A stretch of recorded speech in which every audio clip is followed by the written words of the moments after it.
Hello again, fight fans. Welcome to episode number 260 of the Neutral Corner Boxing Podcast. I am your host, Michael Montero, for Ring Magazine, ringtv.com, and of course, the Ring Digital YouTube channel, where you're checking me out live right now. Make sure that you're subscribed and you click the notification bell because YouTube loves to unsubscribe people.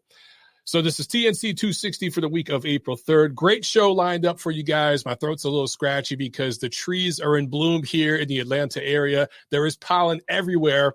My car, my entire driveway is covered with yellow dust. That's the pollen from the trees. And you try to go outside and do road work and that stuff. It is not pretty. But we will soldier through. Great show lined up for you guys. We have Montell Ice Griffin on the show, joining us from his gym in Chicago. So we're going to jump over to him right now.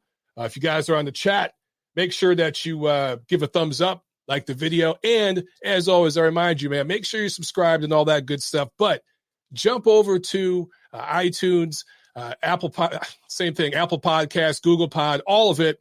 Make sure that you're liking, subscribing, giving a thumbs up, leave a rating, leave a review. That helps me tremendously. And I will remind you guys again, the audio version of the podcast goes out 24 hours after the live video. Okay, so you guys keep asking about that.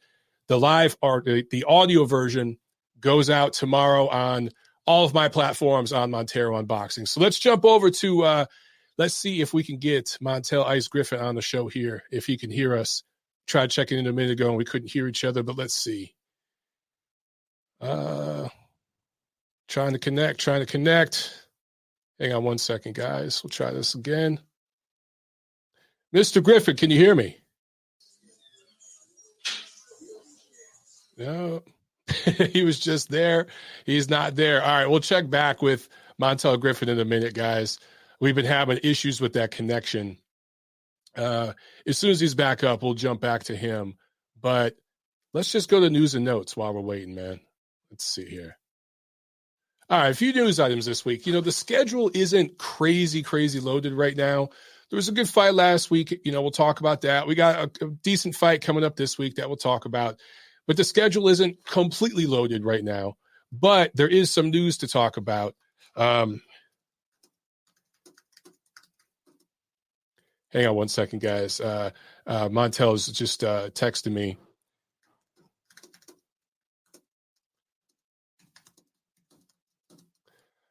He was telling me he couldn't hear me. So we are having some tech difficulties, but let me see if I can go back, try again here. Hang on one second, guys. Don't you just love technology? Yeah, we are having an issue with the connection here. Montel, could you hear me at all? We still can't hear each other. What is up with that? You guys can hear me out there in the chat, right? I don't know what's going on with that, man, because we haven't had any problems with this yet.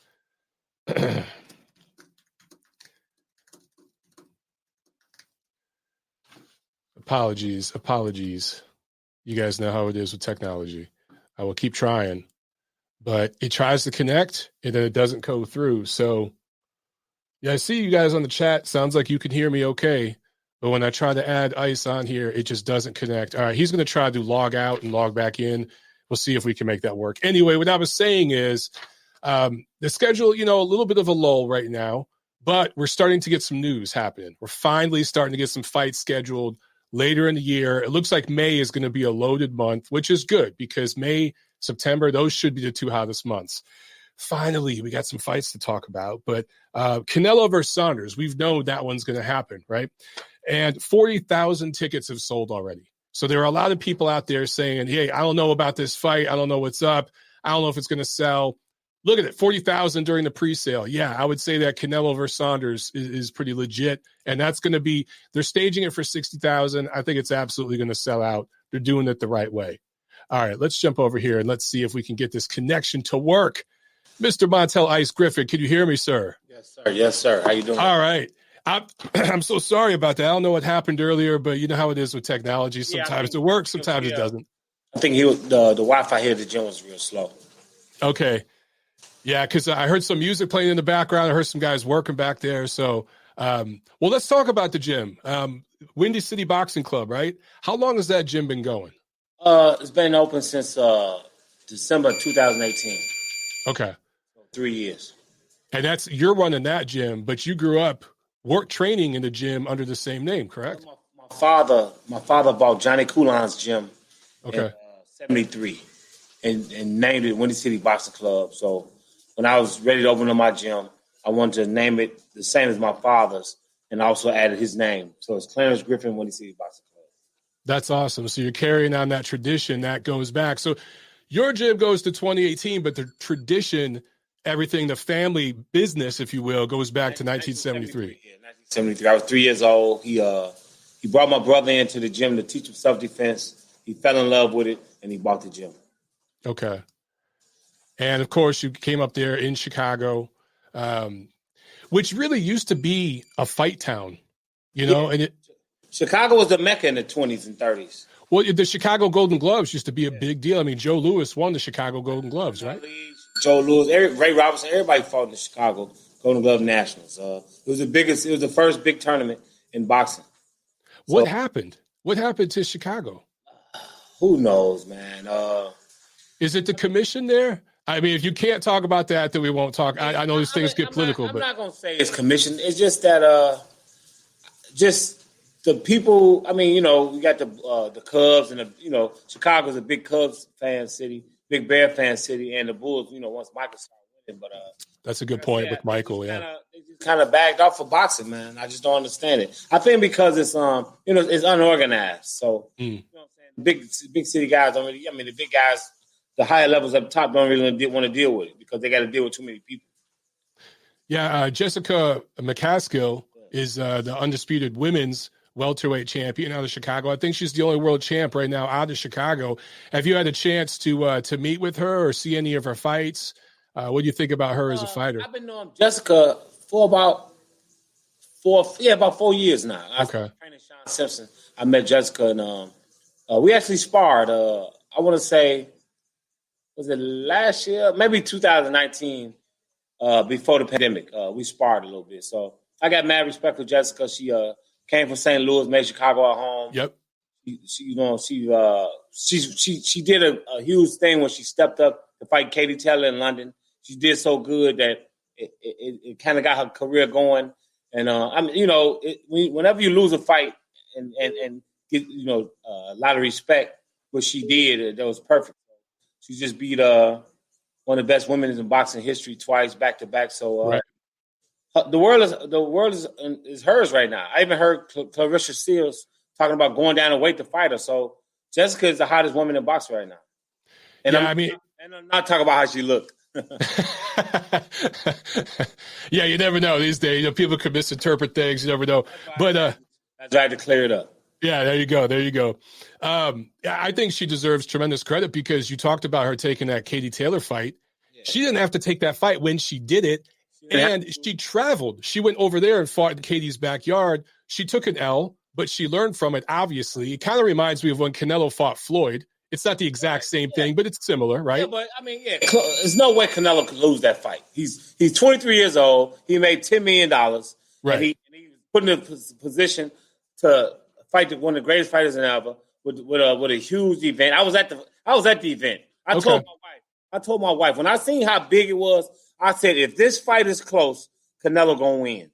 And you see, it wasn't close at all, and one judge voted for it. Yeah, that judge will remain nameless. We won't talk about that judge. You know what we deal with in boxing. Yeah. Well, hey, man, let's talk about – actually, I want to talk about the book real quick, The Ice Life right here. I haven't cracked it open yet. I'm finishing up one book. This is next on my list. What propelled you to write the book? Came out, I think, last summer, right? I think it was summer of 2020. Yeah, late last year. Yeah, the pandemic kind of just hurt me. That's what I was going to ask you about because you had it planned to come out, then the pandemic hit. How did that affect everything? It affected everything. So, we just trying to make the best of the situation. But, the book is out. It's done. It's here. I started writing in 2006. I just finished it last year. Wow. I just had, and this was other people who I was meeting who saw my photo albums, who read up on me, who found out about me being around Muhammad Ali and different things in my life. They said, man, your life is a book, man. You got to write a book about this. And they also said a movie. So I'm hoping if it falls in the right hands, maybe we can do a movie about my life. I think it's worth it. I think it show people that, you can get a second chance at life. Don't ever give up. That right. It's not over till it's over. Yeah, because there's a lot of stories that involve you outside of boxing and people outside of boxing, people in the world of basketball and things like that, that a lot of fans don't know about. Is there a couple quick things you could hit on maybe in the book? I mean, I don't want you to give everything away, but just a couple of quick things that people may not know on the surface. Well, okay, Nick Anderson. Me and Nick Anderson went to high school together. I was there when Ben Wilson got shot. I know that, yeah. I talked to him 5 minutes before he died. Cause we both got he got out of school 7th period. I had 7th period lunch.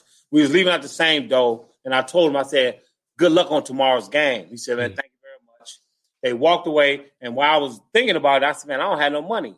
So I turned around and went back in the lunchroom when I would have been walking right behind him. And 5 minutes later, everybody screamed that Ben got shot. So the Ben was a self-story, and Nick Anderson, I got into a fight with one of his best friends, and I beat him up pretty bad, and Nick was like, "Man, you know how to fight. It's something different about you." I said, "I don't know what you mean." He said, "No, you know how to fight."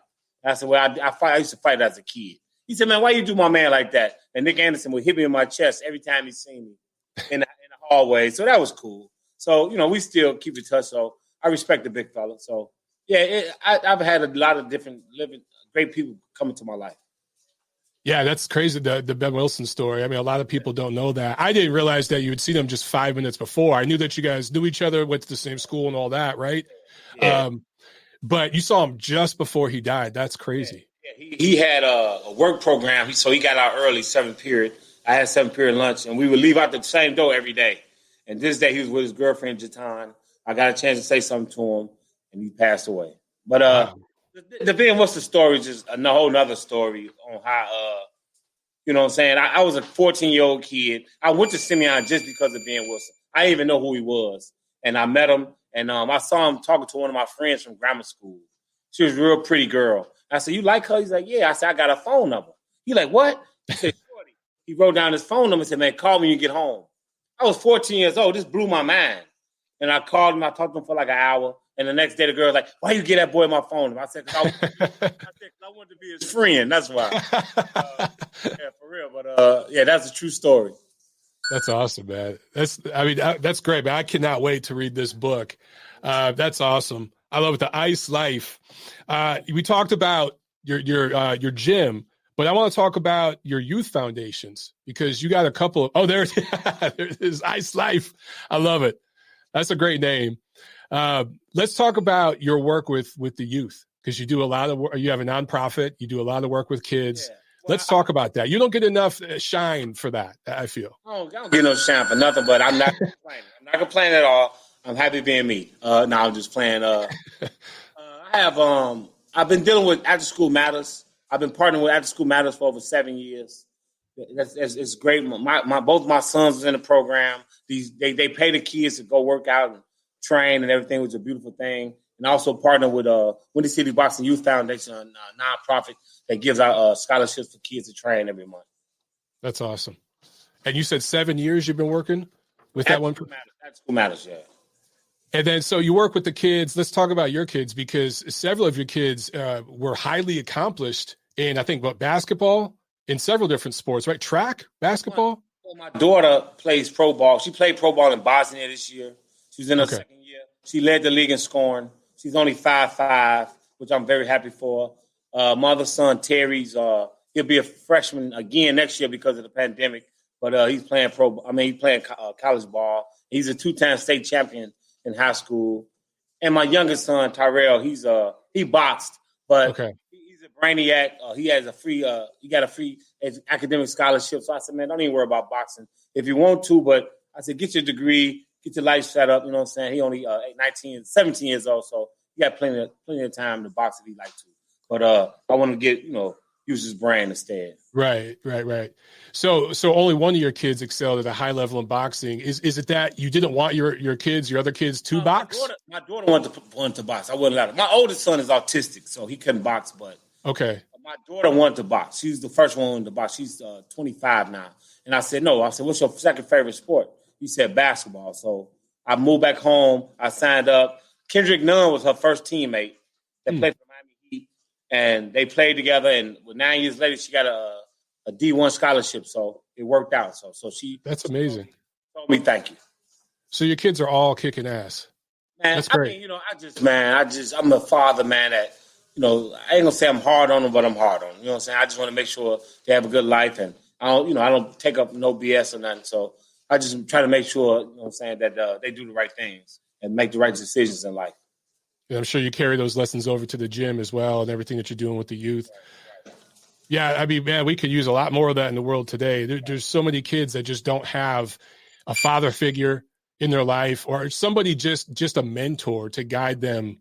Everybody need them. Everybody. I never went to college before, but I got 3 kids that did, so I did my job. That's the way it's supposed to work. That's the American dream right there. And I think you're already a member of the Illinois Boxing Hall of Fame, but you're going to be inducted into the Indiana Boxing Hall of Fame May 22nd, correct? Yeah, I'm really excited about that. Me and Tony Tubbs was in Muhammad Ali's training camp in 1977. I was his roommate. We used to hang out together. It's another story in the book where I hung out with Tony Tubbs and got in trouble. And it's a good story, but I'm really looking forward to seeing Tony Tubbs. I haven't seen him since 1977. Michael Nunn, I've been talking to him. I'm really excited about him. Donnie Lalonde, David Diaz, who's from Chicago. Who else? Randall Bailey, who's knocking everybody out. We met maybe 10, 15 years ago in Las Vegas when he was training for a fight, and we kept in contact with each other. So I'm looking forward to a great night, May 21st. That's a lot of talent right there. But, man, so you haven't seen Tubbs since 1977. I talked to his brother. I done talked to Nate 1,000 times. I've seen Nate, but I haven't seen Tony Tubbs since I was 7 years old. Wow. I can't wait to see him. Well, let's talk about your career a little bit. Of course, we have to bring up the Roy Jones fights, right? But you beat James Toney, 1995, majority decision. And then, right? 14 pro fights. Yeah, a lot of people just kind of overlook that. The Roy Jones fights are I guess the thing everyone focuses on when they talk about your career, but you got a W over James Toney when James Toney was James Toney. Pound for pound. He was pound for pound number one 3 months before we fought.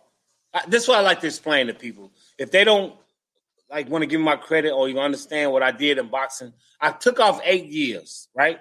In 1991, I had my first fight, right? A year later, I was number one in the nation. I made the Olympics in 92. Right. I made the Olympics with 30 amateur fights. Right. Being out for 8 years, I turned pro, 14 pro fights, I beat James Toney. That's 44 fights in 4 years, and that's what I did. And people don't talk about it, but I think that's pretty significant. And then in the first fight with Jones in 96, I think, the first one was 96, right? 97.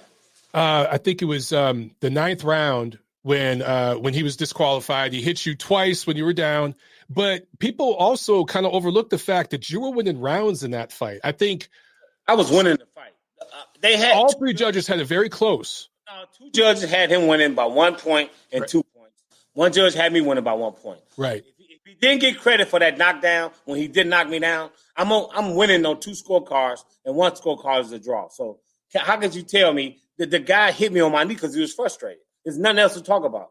Like I tell Roy Jones, I say, your fans love you so much that they hate me because you hit me on my knee. And that's the truth. He laughed about it, but it's the truth. Yeah, I mean, to me, it was clear to see that he was frustrated because you were doing so well. You were having more success against him than anybody had at that point, right? I've had more success than him than any boxer that he's ever boxed, as far as just outboxing skill level. In his prime. Yeah. Again, this wasn't a faded Roy. This was 1990s Roy. Now, number 1 pound for pound fighter in the world. I fought 2 guys that was rated number 1 pound for pound, and I'm 3-1. Well, let's talk about the rematch, okay? Rematch happens, first round knockout. Yeah, it's in the book. I got stabbed in the back. I mean, I got proof. The night of the fight, and I'm not here because I don't want nobody to think I'm complaining or making excuses. This is the truth. The night after the fight, Chris Berg called me and said a man from Roy Jones' camp told him that they rushed me in and didn't let me warm up, right? Okay, I felt bad about it, but I didn't see the guy for 20 years. I saw the guy. I ain't going to say his name. I saw the guy. I said, what did you tell Chris Berg? And I didn't even ask him. He didn't even ask me what you talking about. He said, oh, yeah, we got you. We got you. We rushed you in there. We did it on purpose. We fucked you, and your manager and promoter knew about it. That's the first thing he told me 20 years later. And I mentioned it to Roy. I said, bro, I wrote a book about my life, and I mentioned that a guy from your camp, I said his name, said what happened. You mentioned this in the book. It's in the book. And I talked to Roy about it, and he didn't even deny it. He didn't even say, like, if I call you and tell you, hey, bro, I heard you did this or did that. If you didn't do it, you're going to say, nah, you crazy. Right? You're going to be like, nah, I don't know what you're talking about, Montel. Yeah. I mentioned it to Roy, and he didn't say nothing. So that's all I need to know. That's all the proof I need to know. I was so good that they didn't want me to be 100% when I fought them. So I lost. So it's cool with me. I'm able to live with that now. It bothered me at first, but now I know that they stabbed me in the back. It don't even bother me no more.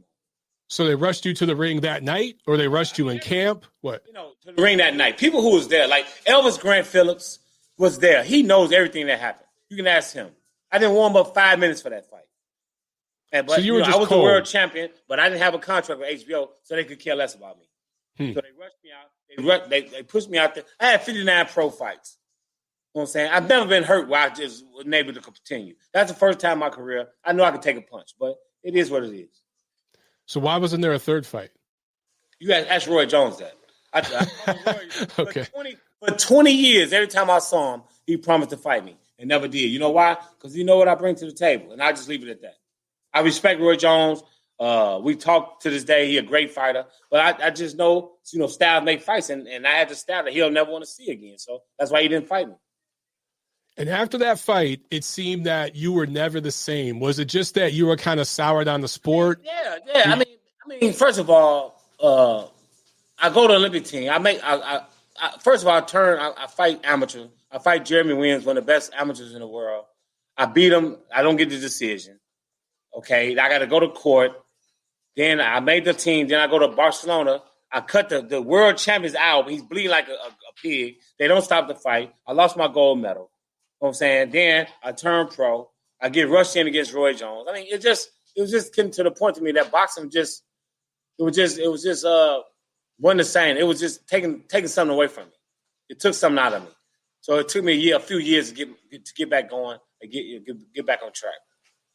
And coming full circle, now, you're still working boxing, obviously. You're running a gym, you're working with kids. Is part of that so you could teach them some of the lessons that you had to learn the hard way? Well, the whole situation was, I was a Cook County sheriff since 2010. I got suspended for my job with no pay. So I was just sitting around the house spending my own money. So I said, look, I'm not doing that, so I might as well open up a gym. So I think it took me for that to happen to get me focused and have my patience to be in boxing and run a gym and everything. Because at the beginning when I first retired, I was 41, but I still did things like when I was a kid. So I still was young to be 41. So I just didn't have the patience. I wanted to hang out and travel and kicking and everything. So when I got suspended for my job, that's when I sat down and said, hey, look, take this serious now. And, I think it's probably the best thing that ever happened to me. The best thing that's ever happened to you? What, the gym? Me getting suspended at my job and then open up the gym and get back in boxing and everything. In the long run, it's going to be the best thing that ever happened to me. Yeah, and probably the best thing that's happened to a lot of kids because you're helping the community now and you're making a difference. Obviously, you were doing that before with your job, but now you're doing it in a different way. That's positive. Yeah. I got like I said, I have youth programs, I have after school matters, I have my scholarship program with the nonprofit. So I got a lot of kids coming in here. I'm glad that I think Lori Lightfoot did a good job being the mayor of Chicago. We had stage 5, so we can have boxing classes inside. Okay. 15 people. So we rolling now. Everything is going good. Last year in March I had to shut down 2 months, and I'm still paying back rent for that. So I'm trying to roll and keep going. We try to make the best situation. The only thing I hate is no amateur boxing in Illinois, so my kids are getting a little upset. That's tough. Yeah, there's so many gyms that went under last year. I know several gyms that went under. So the fact that you're still running is a testament to your faith in what you're doing and your hard work. Right. But yeah, the amateurs, they got to get the amateurs going again because we lose these kids to the streets. Yeah, you need to get the mayor on that. You need to let her know because they need to compete. If they have something to look forward to, Right. maybe it makes the difference of, okay, I'm going to turn right when I think instead of turning left. Right. I think it's time for them to get it back rolling. I hear you. The national championship's going on in Shreveport right now. That's the only state I know right now, and that's for open fighters. So my novice fighters can't fight, and my few of my open fighters couldn't afford to pay to go out there. Get down there. Right. That's another situation we got to deal with. Right. Always something.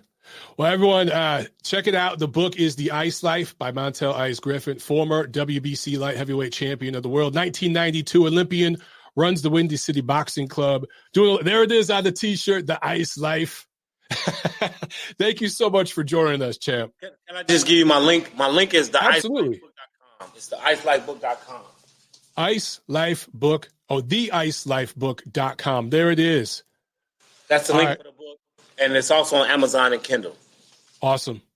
Thank you so much. Have a good one. Thank you. I appreciate it, champ. All right. There he goes. All right, that was awesome, man. And yeah, I mean, I've heard a few of the stories, guys, that are in this book, but I'm sure there's a bunch more that I'm not aware of. I know a couple of people have already read this, and they were like, dude, I learned some shit I didn't know. And I'm a boxing nerd, so I can't wait to check out that book. That's going to be a lot of fun, man. I love that he's doing his thing, Montel Griffin, with the gym there in Chicago and working with kids.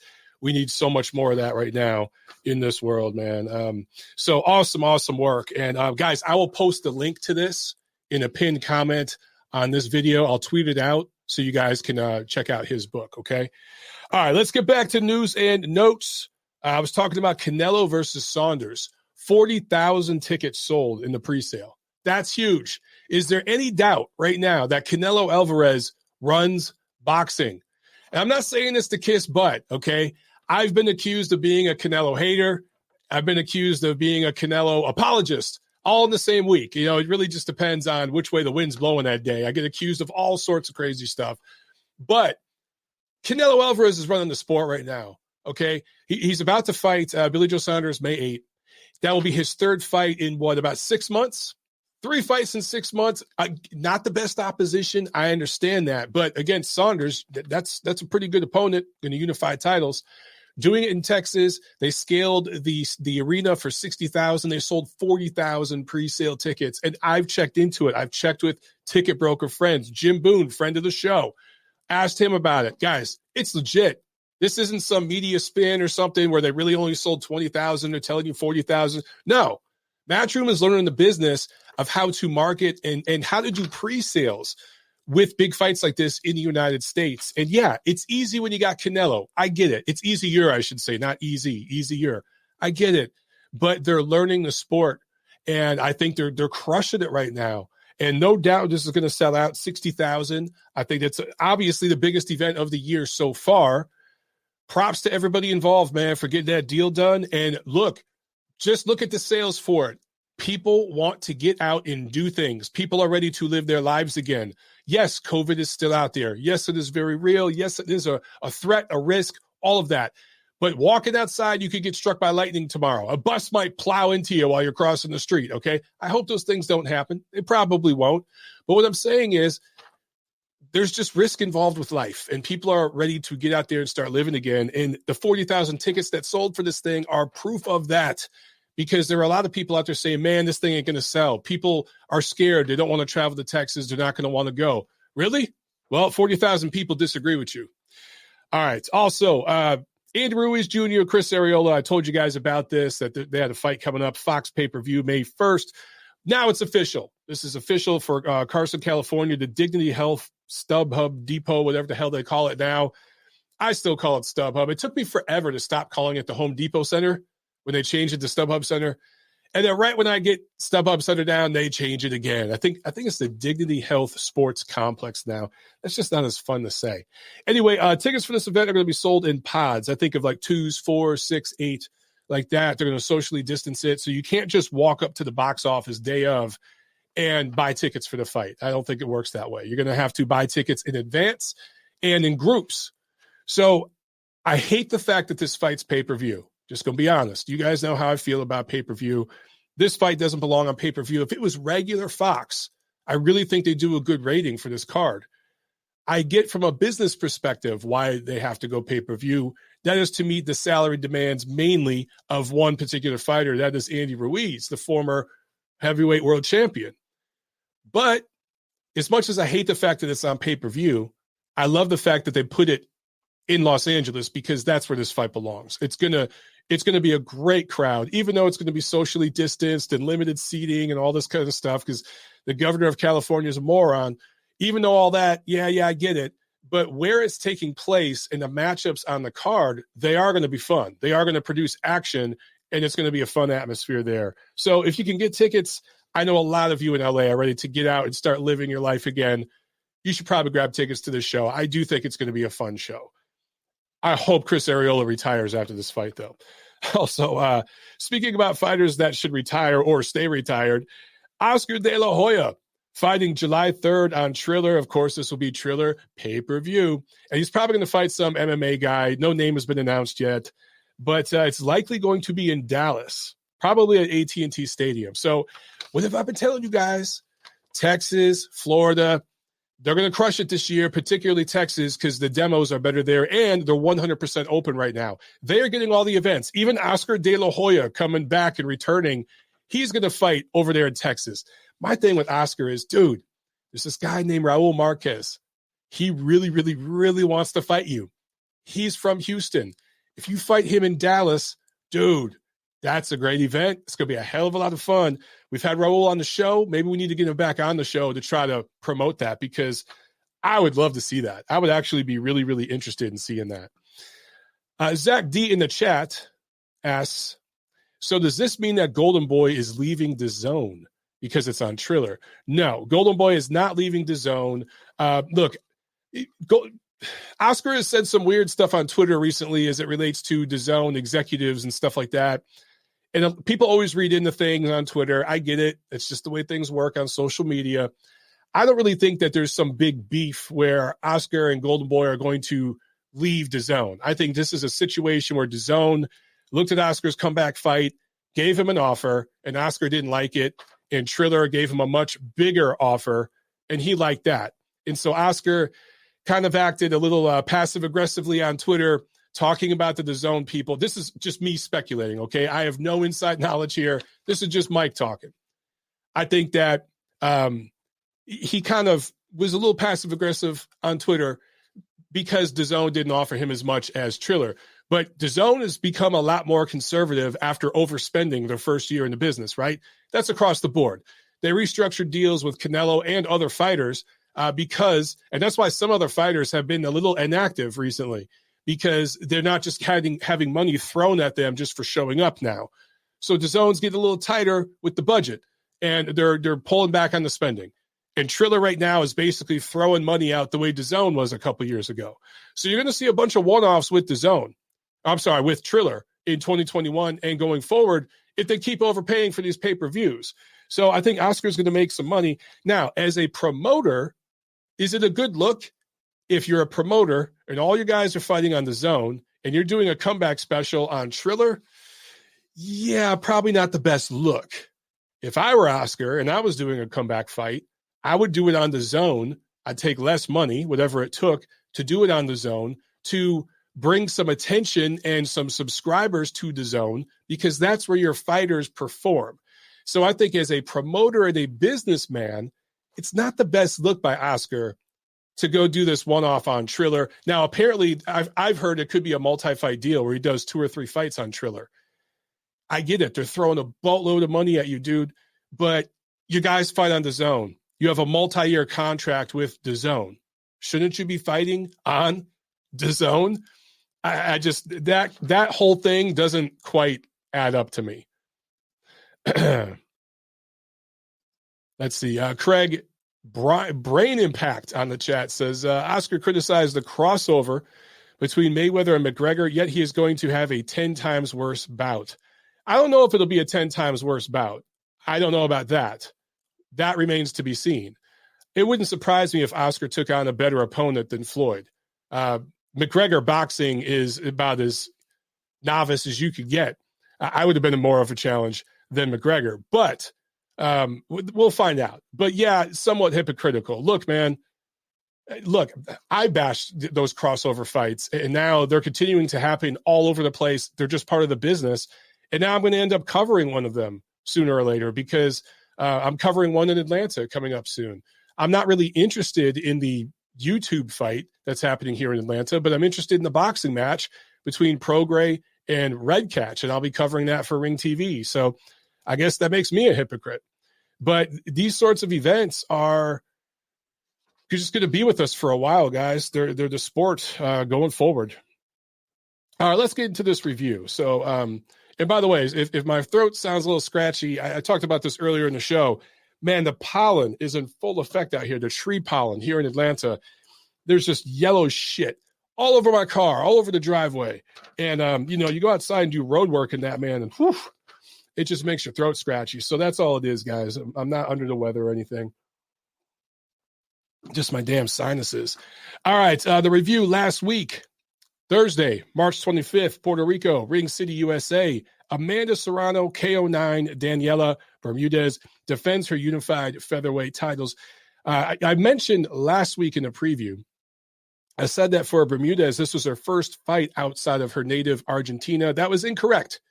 This was her third fight. She had fought once in Japan in 2015, once in Mexico in 2016. But this was her first fight outside of Argentina in 5 years, her third overall. Anyway, Serrano, who was born in Puerto Rico but grew up in New York, this was kind of a homecoming for her. She looked good. She was the bigger, stronger fighter. Bermudez looked smaller and has fought as low as 108. This was at 126. So the size and strength advantage was evident right away, but also the skill advantage. To me, Bermudez looked, and this is not to be disrespectful, she looked very one-dimensional. And maybe that was because she was in there against such a bigger, stronger, faster opponent, and she really couldn't do much other than stalk forward and cover up. But that's pretty much all she did. There was really no plan B or C. There was no levels or angles there. All that was from Serrano, who gets the stoppage with a body shot, and I think is among the top 4 pound-for-pound female fighters in the world. I mean, obviously it's Taylor, it's Shields, those are your top 2. And then right after that, it's McCaskill, Serrano right there. If you rate Serrano above McCaskill, okay. I just think McCaskill, regardless of her aesthetics, how she looks, her fights look, those wins over Breckhus are pretty damn big. So, for me, I got her at number 3, but Serrano's right there at 4. I want to see Serrano versus Katie Taylor. They were supposed to fight. They were set up to fight.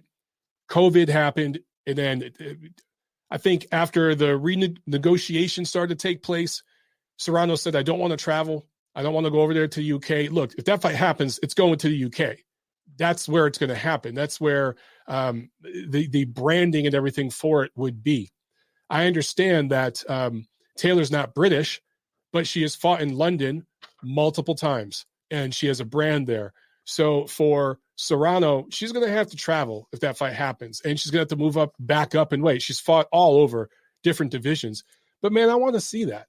I want to see Taylor and Serrano. I think that's the best fight that could be made in women's boxing right now, right up there with if Shields can actually make 47 and wants to fight McCaskill, that's right up there too. Those are 2 fights in women's boxing I'm actually very interested in seeing. I would love to see either of those fights.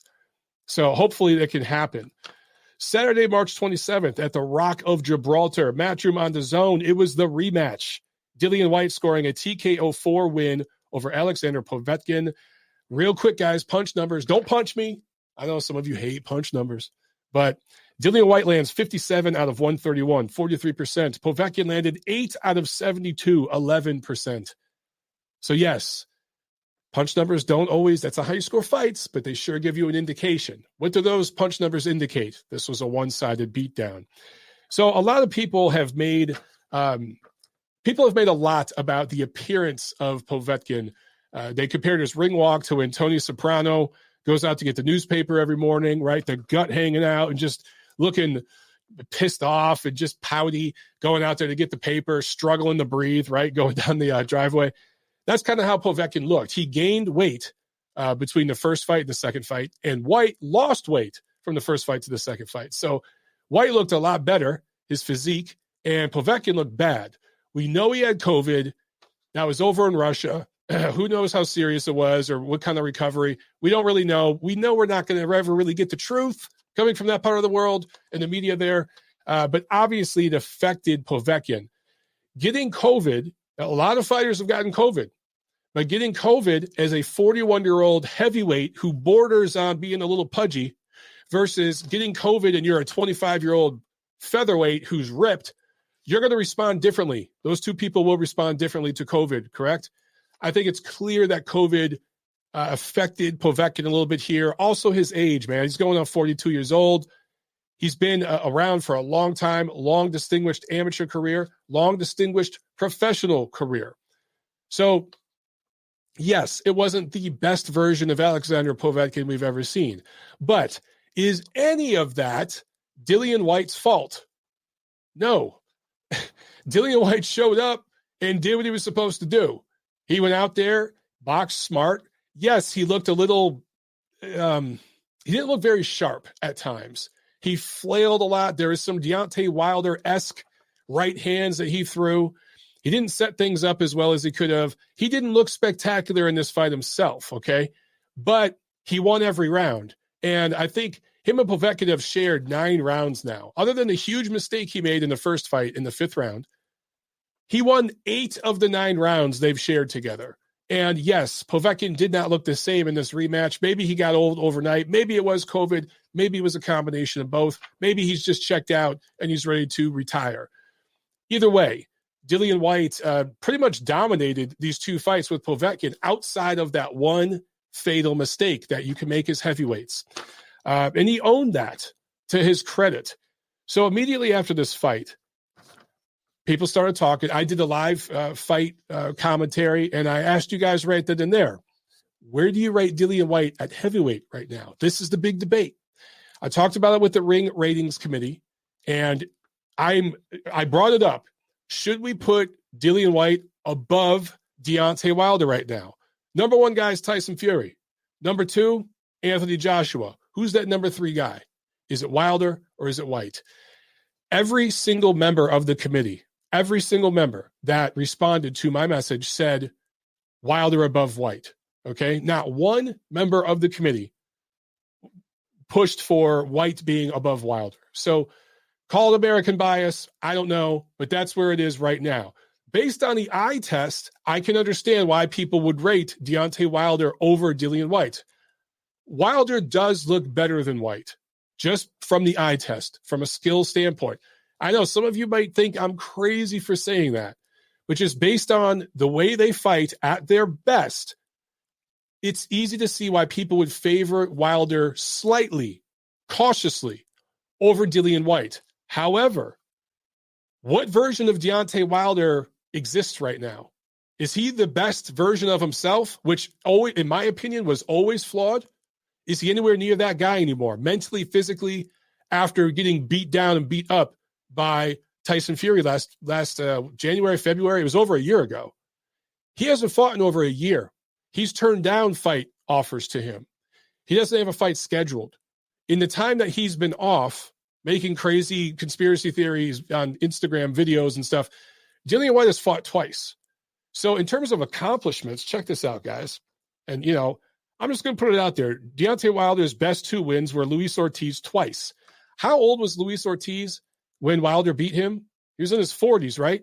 The same guy's beating the shit out of Dillian Whyte right now for beating an old, pudgy Alexander Povetkin, or the same dudes slobbing all over Deontay Wilder for beating an old, pudgy Luis Ortiz. I don't see a lot of consistency. And the difference, okay, I will say this. The difference is both, you know, they fought twice, both of them. Whyte and Povetkin fought twice, and Wilder and Ortiz fought twice. In the rematch, Povetkin looked shittier in his rematch with Whyte. Ortiz looked better in his rematch with Wilder. So that is a big difference, a distinction that I should note. So perhaps beating Luis Ortiz twice is outrates. And remember, Whyte did lose the first fight with Povetkin. So, okay, we'll push Wilder up because of that, okay? He's ahead. But let's look at the rest of their resumes. Outside of Luis Ortiz, Deontay Wilder hasn't beat a top heavyweight. Whyte has 2 wins over Derek Chisora. who's not a top elite level heavyweight, but a decent, solid guy who's proven himself. Robert Helenius, you might laugh, but that Robert Helenius win has aged pretty well for him based on what Helenius just did against Kovnachi, right? Joseph Parker, he's a top heavyweight. Oscar Rivas, and now a faded old pudgy Povetkin. So overall, you can definitely make an argument that Dillian Whyte's resume, overall body of work, is better than Deontay Wilder's. At the same time, you can say that Deontay Wilder's best win in the rematch against Luis Ortiz is better than any of Dillian Whyte's best wins, although Deontay Wilder was losing that fight on all three judges' scorecards before he iced the old man, who, by the way, in the first fight, almost wasn't cleared to fight by the medical people, the State Athletic Commission. I think that first fight was in New York. Correct me if I'm wrong. And they had, I think, Charles Martin on standby because Ortiz almost wasn't cleared to fight. So I don't know, guys. It's kind of muddy waters there. In a perfect world, they'd fight each other. I wouldn't have to have this damn conversation, this argument here. They'd fight each other and settle it for us. But we don't live in that world, unfortunately. This is boxing in 2021. What should happen, what I'd like to see, is the WBC get involved here and mandate that Wilder and Whyte fight for the mandatory position. And the winner between Fury and Joshua has to fight the winner between Wilder and Whyte next, or they get stripped. That's what I would like to see. The sanctioning organization get involved and force the issue here, because that is a fight that needs to happen. I actually think it's one of the best fights that could be made in boxing right now, based on styles, based on where those guys are at in their life. I want to see Wilder and Whyte fight. Mandeli in the chat says, looks like Wilder Ruiz Jr. is being worked on. Well, Ruiz has to beat Chris Arreola first, which he will. But if Wilder and Andy Ruiz fight each other, I get why the PBC would do that. They could keep it all in-house. The sanctioning organizations will help them out, especially the BC, to make that happen. I get it. That will be pay-per-view, probably. No probably about it. That's a good fight. It's a good fight. I want to see Dillian Whyte in the mix. I just want to see him in the mix. Okay, also on this card, Cheeseman Metcalf.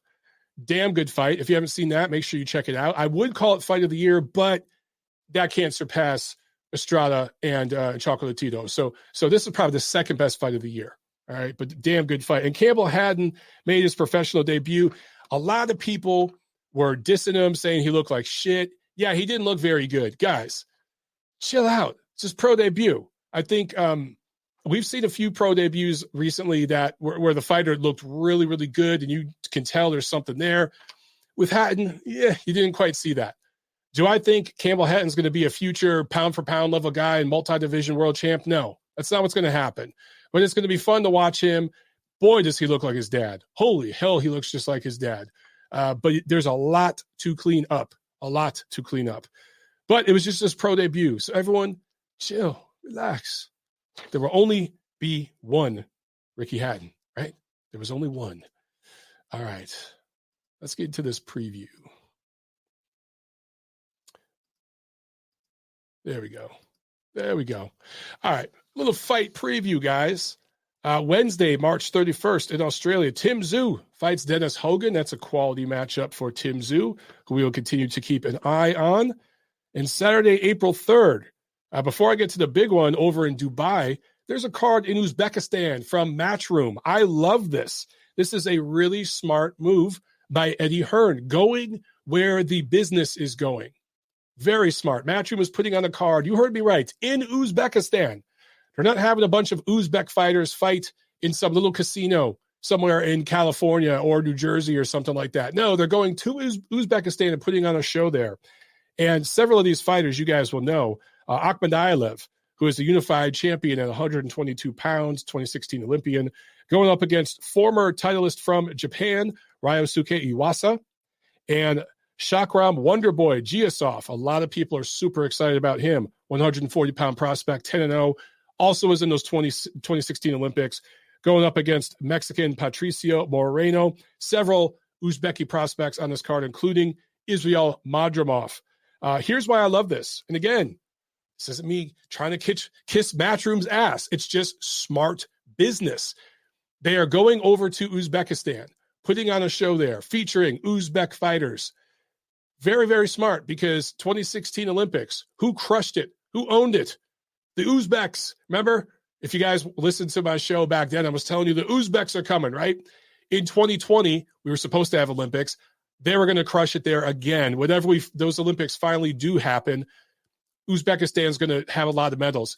There are going to be more and more fighters from that country coming up. So for Matchroom to go over there and start doing cards, very, very smart.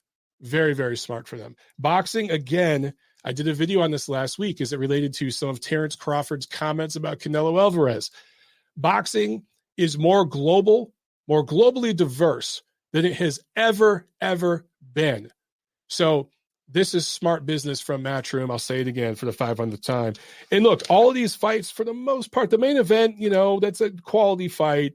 Obviously, I favor Akhmadaliev pretty heavily, but yeah, a lot of these fights are showcases. I get it. It's the first time they're doing something like this. So you get a pass for that. Now, at some point, you want to see bigger matchups, but I love that you're keeping these guys busy.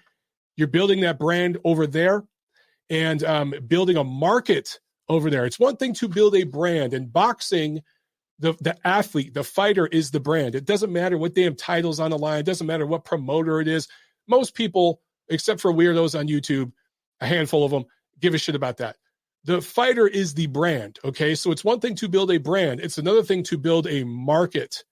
When you build a market for fights, you could bring any fighter to that market. That's the point. That's the difference. Vegas is a boxing market. You could bring fighters from any country to Vegas. If it's a good fight, it will sell, right? So building brands, building markets, two different things. And globally now, you're seeing a bunch of different markets start to spring up.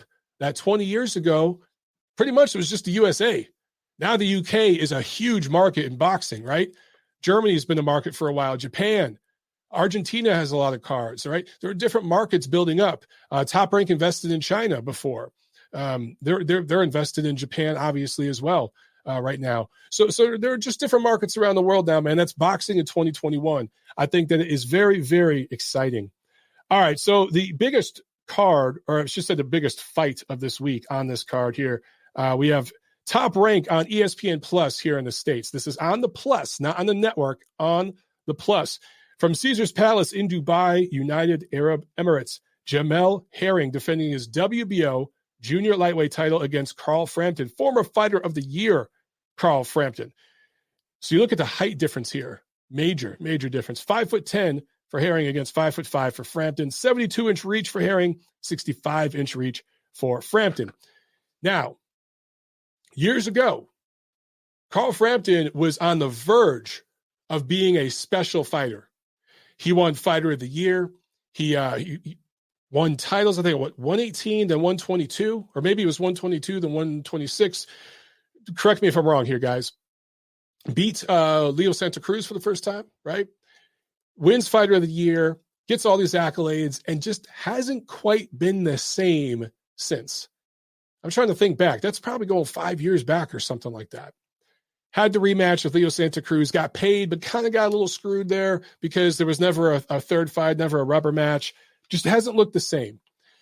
And to me, it's indicative of this generation in boxing because a lot of these dudes, Hugh in the chat says that 122, he beat Scott Quigg. That's right. So he beat Scott Quigg at 22. Then at 26, he beat Leo Santa Cruz, right? And then in the rematch, he lost to Leo. Hasn't quite looked the same since. It's indicative to me, in my opinion, of this generation of boxing where some of these guys just get, their first little breakthrough performance where they punch through a little bit, get a little bit of mainstream love, a little bit of attention, fanfare, money, some awards, some accolades, and then they get a little comfortable and they're just never the same. It's hard to stay hungry and humble after that and be the same dude. It's a rare breed of human being, a rare breed of fighter that can do that, right? There's only so many Marvin Haglers to go around. That was the guy that stayed humble and stayed hungry the whole time. And after that fight with Ray Leonard, he was like, okay, I'm done with this shit. Forget it. I always thought they should have did a rematch, but whatever. So with Frampton, man, I just look at his absolute peak. I would have favored him to beat Herring, despite the size difference and everything else. But at this stage, I think that this is Top Rank, who promotes Herring, knows what they got here, right timing, right place, all of it. I think that Herring's going to win this fight like 116, 112, something like that. It'll be competitive, but I like Jamel Herring. And that sets up very interesting opportunities for Top Rank at 130 later in the year. They really have a great setup from like 122 all the way to like 140 right now. Top Rank does, but at 130, Herring wins. They've got so many options, right? You still got Shakur Stevenson. You've got Oscar Valdez in around there. Of course, later on in May, you're going to have Taylor and Ramirez fight at 140. So they have a bunch of stuff coming up. So later this year, it's going to get real interesting at 130 if Herring wins. If Frampton pulls this off and wins this fight and wins another title in a third weight class, this would be a big, big deal, for him to win the title in another weight class. But I'm going to go with Herring here in this fight. Also on this card, 140-pound Kazakh prospect Zankosh Turarov. Going up against Tyrone McKenna of Northern Ireland, who a pretty good fighter who has 2 losses, but they're close losses to Jack Catterall and O'Hara Davies. Again, this will be at 140. Turarov is 24-0. And Donnie Nietes, remember him? Donnie Nietes. He beat Ioka back in 2018 and just disappeared. Haven't seen him. He is coming back fighting at super flyweight or junior bantamweight, whichever you prefer, going up against Colombian fighter Pablo Carrillo. So that is it for this weekend, guys. Hugh in the chat says, I think Frampton's skills will win. Yeah, look, Frampton, probably the better athlete, probably the more skilled fighter, probably a little more talented. But I just think Herring's size, his mental state where he is at right now in the sports and everything, he's very battle-tested. This is a tough man who's been through it in the ring and out of the ring. I think Herring's going to pull this out. I think it's going to be competitive. Frampton's going to have his moments, but I think he's going to pull this out. Captain Hook Chronicles, don't forget his war with Warrington. True that, true that. Yeah, I mean, Frampton, he's also been in there with bigger guys, and being in there with bigger guys, that wears on you too. So, Mandela with a good question here. Is he a Hall of Famer if he loses? I got to think about that. Former Fighter of the Year. He's won titles, legit titles in a couple weight classes. He's kind of like one of those guys that probably eventually gets in, but maybe not first ballot. Now, if he beats Herring this weekend, gets that title in another weight class, and Herring is in his prime, no one's going to say he's not, right? Then we're having a different discussion. Then, yeah, I think you're talking first ballot. He's in, man. He is in. But I agree with Craig here on the chat. He says Frampton is not the same guy as a few years ago. Yeah, I don't think he's that same dude. I just don't. So, man, that's it, guys. Unless anyone has any more comments here in the chat, I could jump off. Actually, it looks like we got a call here. So let me jump over to this call. It looks like a UK call. All right. Let me pick this one up here. 4479, you are on TNC. Go. Hello, Mike. It's me, Hamid, calling from the UK. Hi, man. What's up, man? How you doing? Yeah, I'm good. I just got just the end of the show because I'm in work. I'm just doing overtime. But I'm not sure. I think I heard you talk about the Frampton fight. I'm not sure if you talked about... I heard Bob Allen saying about Terence Crawford. I'm not sure if you talked about that, but apparently he was saying that Crawford is going to fight the next live on pay-per-view. And I just wanted to get your thoughts on a couple of things. Do you think it'll be a big fight? Because he's saying it's a major announcement. But then I heard from someone saying that it could be Josecito Lopez or someone else. So do you think, because they're saying it's a major announcement, it's going to be a big name, then it won't be one of those guys like Lopez? Well, I've heard a bunch of names thrown out. I mean, obviously they can't do Josecito Lopez on pay-per-view. I've heard that it could be Sean Porter. Outside chance it could be Pacquiao, but I just don't see that. But I've heard it probably will be Sean Porter, but I can't say anything on the record. And it's got to be a name like that if it's going to be pay-per-view. But apparently they have some big announcement, and we're going to find out soon. So yeah, he said next week there'll be an announcement. I think it might be Sean Porter because Adam was a bit reluctant to when he was asked by the interviewer if Sean Porter pulled out the negotiation, and he kind of gave a blanket statement. And I can't, if it's not Pacquiao, I can't think of anyone else that's going to tick the box for pay-per-view. I know Keith Simmons are not fighting him. I wanted to get your thoughts on a couple of other things as well regarding Crawford, because I know one of the callers who called in last week, and I've heard him, and he's not the only one. I've heard other people criticize Crawford a lot, but then when you think about it, a lot of like the guys who's beat, and I'm not a Crawford apologist. Apologist. Like I've criticized the guy as well in the past. But I see a lot of fans have double standards when it comes to guys like, especially Golovkin. They hold him to a different standard. Then when you got a guy like Crawford coming undisputed champion, which Golovkin didn't, and Crawford gone through 3 weight classes, like I feel there's a double standard, and I get it. Like Crawford lacks a marquee name, and I was arguing with a couple of people on Twitter, and I was trying to be objective. But is it really Crawford's fault for the fact that Jeff Warren got that decision over Pacquiao? I know Crawford and Pacquiao, there was negotiations of the fight, but is it his fault also that a guy like Lucas Matisse lost to Postol? And I know Postol wasn't that big a name. Like, stuff like that, I think people are being a bit overcritical, where you compare some of Golovkin's opponents, and I'm not being disrespectful, because I was a big Golovkin fan, and I'm still am. I was at the Golovkin book fight, but up until, I know he was jacked by a couple of guys, but he still got the big fights in the end. Up until the Canelo fight, one of his biggest wins was Cal Brook alongside Jacobs, who was a career grown-up welterweight. So, like, do you think, like, if Crawford doesn't, basically, do you think some of the criticism is fair? Do you think it's him being over-criticized? Like, I get it, the Cal Brook fight, that was a bad matchup, but what about the rest? Do you think it's warranted?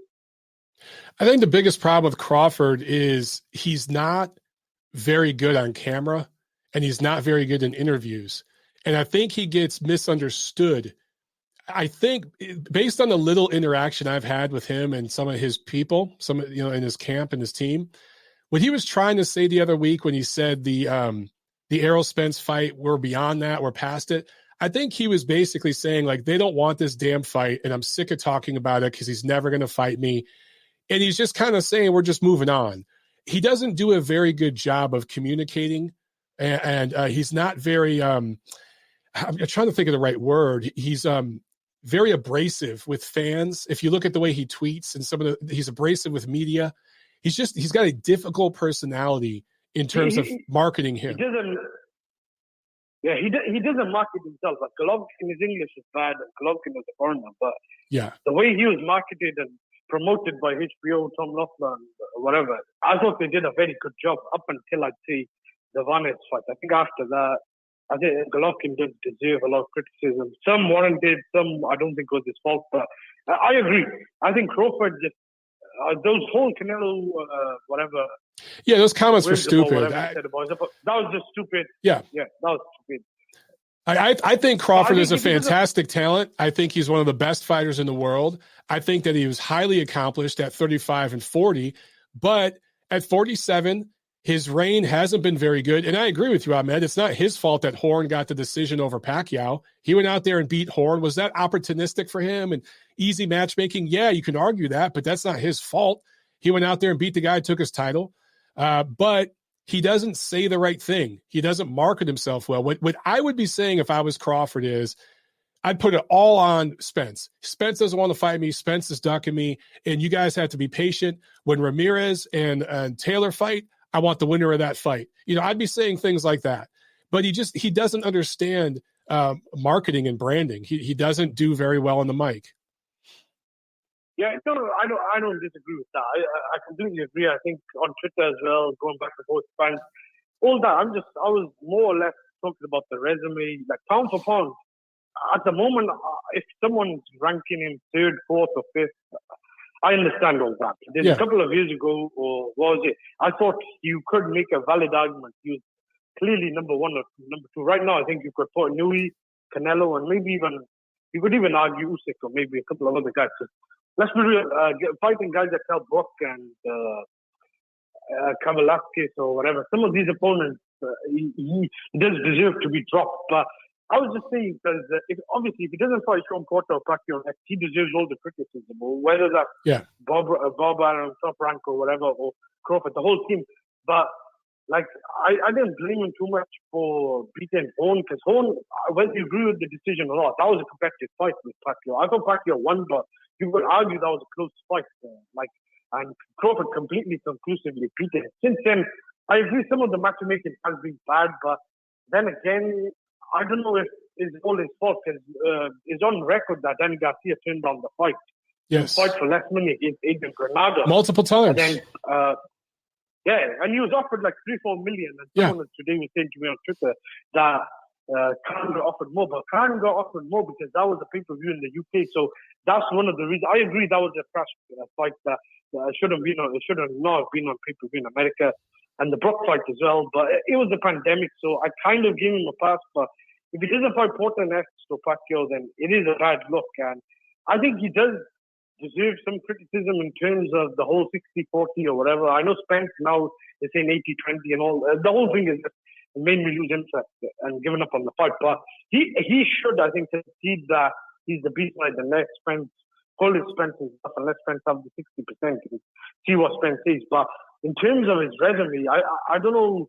Like someone was saying he's a bum on Twitter. Like to me, I think is a bit going over the top. Like wins over Victor Postol, Gamboa, and even I know some of these guys ain't that great. Don't get me wrong, there's not a marquee name, but even Jeff Horn, you could argue they're just as good, if not better than wins over Lemieux, I don't know, Cal Brook, Martin Murray. I think the difference was Golovkin was obviously, I think, ducked a bit longer. But right now in the welterweight division, Crawford's also being frozen out. So yeah, I'm not sure. I heard the only sides to the story. I heard the only difference I would make, Hamed, is that Golovkin, when he first came to America, was willing to make concessions to get fights done. Yeah. And there are several fights where he and his team, I've talked about this for several years, actually, where they were going through litigation. He could only fight in certain countries. He basically made just enough money to pay his team. He was basically fighting for free. And this is while he had a world title. Golovkin didn't make 7 figures until after the Rubio fight. I'm trying to think who was after Rubio. It might have been Lemieux. That was his first fight making Murray, I think. Was it Murray? Yeah, okay. Murray then, I think. That was his first then, time that he made 7 figures. Okay. Whether it was Monroe, Murray, one of those guys. So Crawford refuses to make concessions. He wants his guarantee from Top Rank. He won't come down from that. Lomachenko made concessions to get the Teofimo Lopez fight done. And Teofimo, he made concessions too to get that fight with Loma done. So we see a lot of other fighters make concessions, take a pay cut, whatever. Crawford is not willing to bend on that. So that's where I will blame him to a certain extent, and that's on him. Outside the ring, I agree. One of the callers made a good point. Like him saying that about Virgil Ortiz, I don't think it's a good look. But when I heard people saying Virgil Ortiz was blasted, I don't know about that. I'm talking about now inside the ring. I know he hasn't handled himself like to the T or how guys like Triple G did or Lomachenko outside the ring. But inside the ring, I personally think Ortiz has a puncher's chance. I agree with you from last week. But after the first round, I think Steve Kim said it best on the 3 knockdown. You can't walk forward with a high guard like that. I personally think it could be one fight too early for Ortiz and he could get seriously hurt. He has a puncher's chance, but I don't like his chances at the moment. As a fan, I'd watch it. I don't mind if Ortiz fights Crawford. If Crawford can't get a fight after the next fight, he can't get one of the big names. But I personally think Ortiz may, if I was Golden Boy, I'd try and get 1 or 2 more fights this year. I think you made a very good point. He needs a top 10 opponent. I know Hooker's big, but Hooker, has he really beaten anyone at welterweight? So yeah, I'm not sure about that. It'd be a good fight. Look, anyone could get old overnight. I personally think he was, against Brook, he was just downloading the information, as people say. Brook was doing well. He is a technical good fighter, but at the same time, once he landed on Brook, it's over. I didn't think Brook won some of those early rounds. I just think that was down to experience. Brook, I know he was damaged goods, he was whatever, way past his best, but he did have some experience. With Ortiz, I think it could be one fight, maybe too early. But Ortiz, it does look like a future opponent, a very good opponent. I just want to say one last thing regarding the Whyte fight. I rewatched the first fight.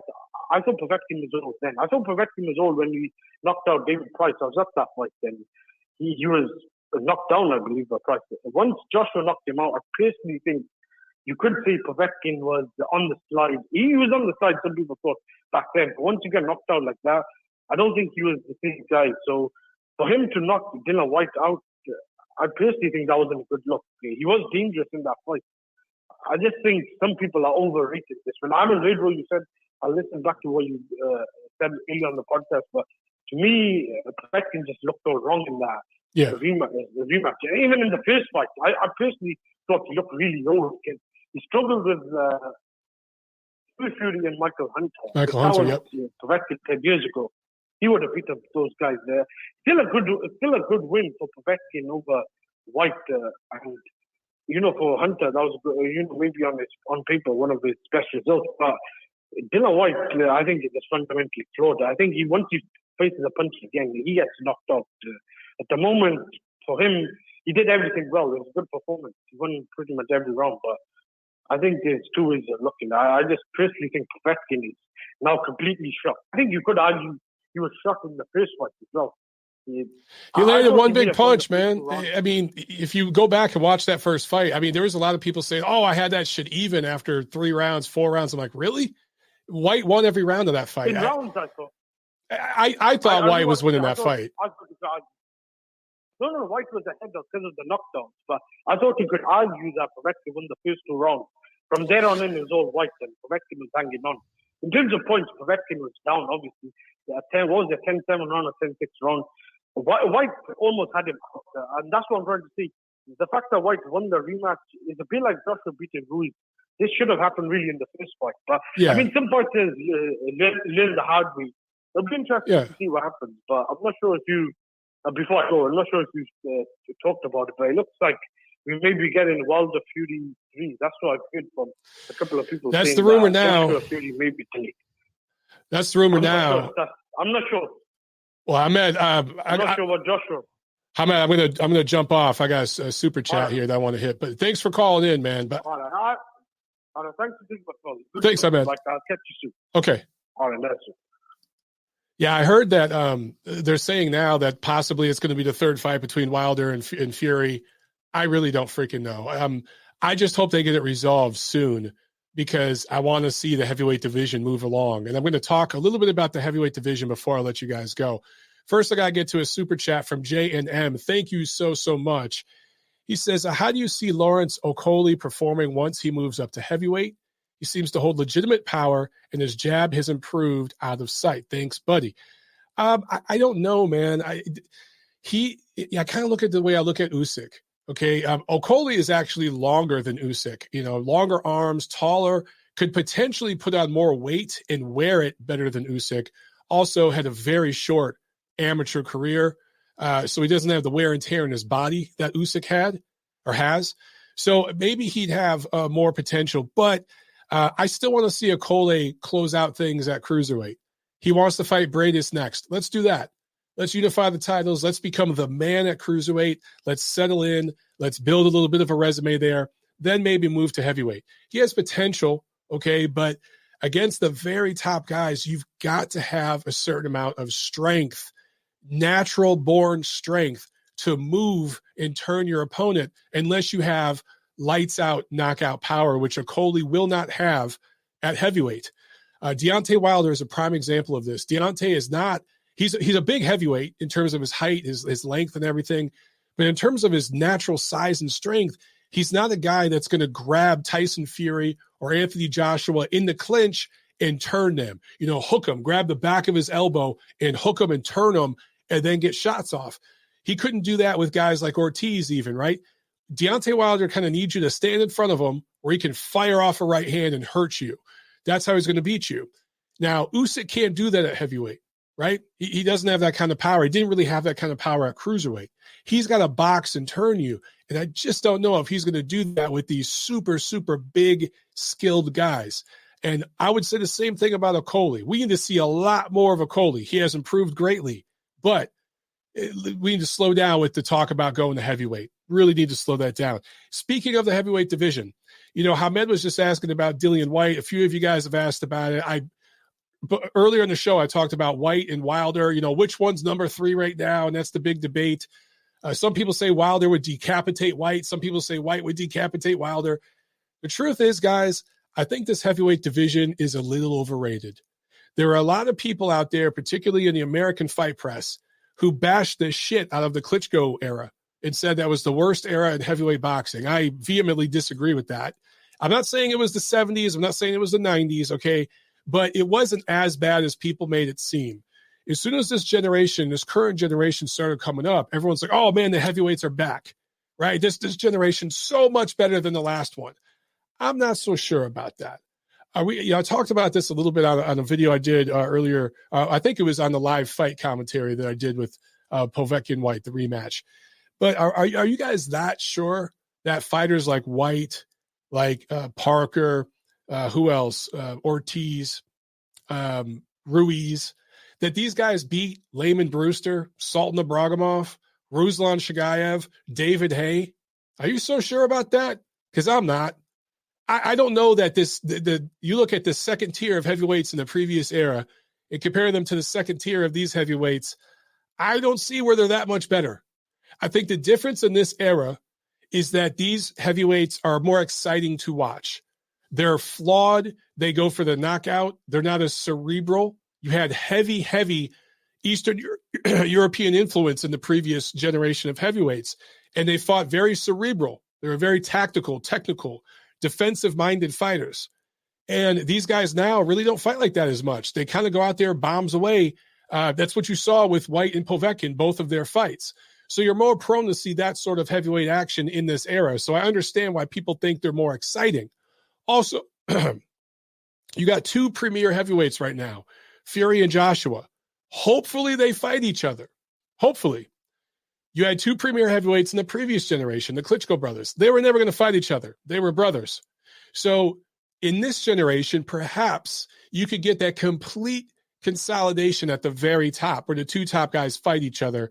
That didn't happen in the previous era. So those are the 2 big differences between the 2 heavyweight eras. But top to bottom, is this era that much better? I don't know. In fact, it might actually be worse than the Klitschko era, top to bottom. When all the smoke clears, okay, and we got to see what happens between Fury and Joshua, but it might actually be a little worse. I don't know. Right now, I kind of see it as being on par.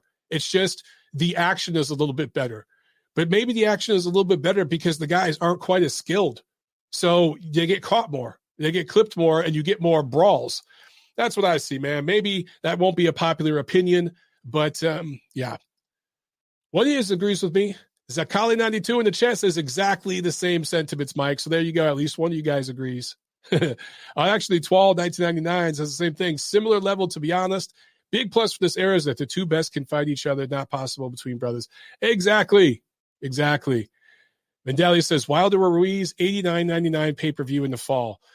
Well, look, if that goes to pay-per-view, I hope it does well. Cool. That's a decent fight. I just want to see Dillian Whyte in the mix. All right, guys, that's it for this show. Good stuff. We'll do it again next Monday. Love you guys. Have a good one. Be safe. I'll see you at the fights.